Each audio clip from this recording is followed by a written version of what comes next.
మనం రాగి జావాను కూడా డిస్ట్రిబ్యూట్ చేయడం జరుగుతుంది. సో రాగి జావా ఇది హెల్తీ డెలిషియస్ ఫుడ్. ఇది మిల్లెట్స్, చిరుధాన్యాలు అనేవి ఆరోగ్యానికి వరధాన్యాలు. సో మనం డైలీ లైఫ్ లో ఒక్కసారన్నా మనం మిల్లెట్స్ తినాలి.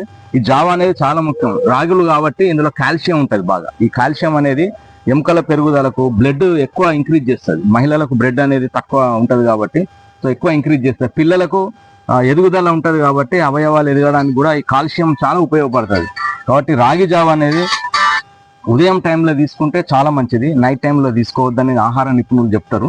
సో కాబట్టి ఈ చిరుధాన్యాలు అనేటివి కంపల్సరీ. రాగులు చిరుధాన్యాలలో ఒక భాగం. చిరుధాన్యాలు కాబట్టి రాగు జావా అనేది తప్పనిసరిగా తీసుకుంటే ఆరోగ్యానికి చాలా మంచిది. మేడం మీరు ఒక 2 నిమిషాలు చెప్పమ్మా. అందరికి నీ చేతితో ఓపెనింగ్ చేయి. ఒకటి ఏంటిదంటే ఈ రాగి జావా ఉద్దేశం ఏంటంటే మీరందరూ ఆరోగ్యంగా ఉండాలి, మా కాలనీలన్నీ కూడా శుభ్రంగా ఉండాలనే ఉద్దేశంతో, కాలనీ శుభ్రంగా ఉండాలి, మీరు ఆరోగ్యంగా ఉండాలి, 2 విధాలుగా ఉండాలనే ఉద్దేశంతో ఇంతకు ముందు కూడా మనం ఒకసారి చేసాము. ఈసారి కూడా మనం చేద్దామనే ఉద్దేశంతో పండుగ రోజు, ఏదైనా పండుగ రోజు అంటే అందరు బిజీ ఉంటారు కదా, ఒక రోజు చెప్పి మనం చేస్తున్నాము. ఇందులో వచ్చేసి మనము చియా సీడ్స్ కూడా వేస్తున్నాము.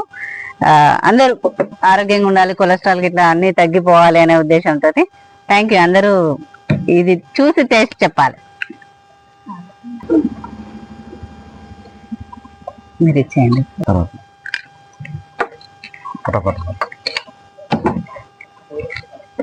శివ అండ్ ఏంటి పేరు? భగత్.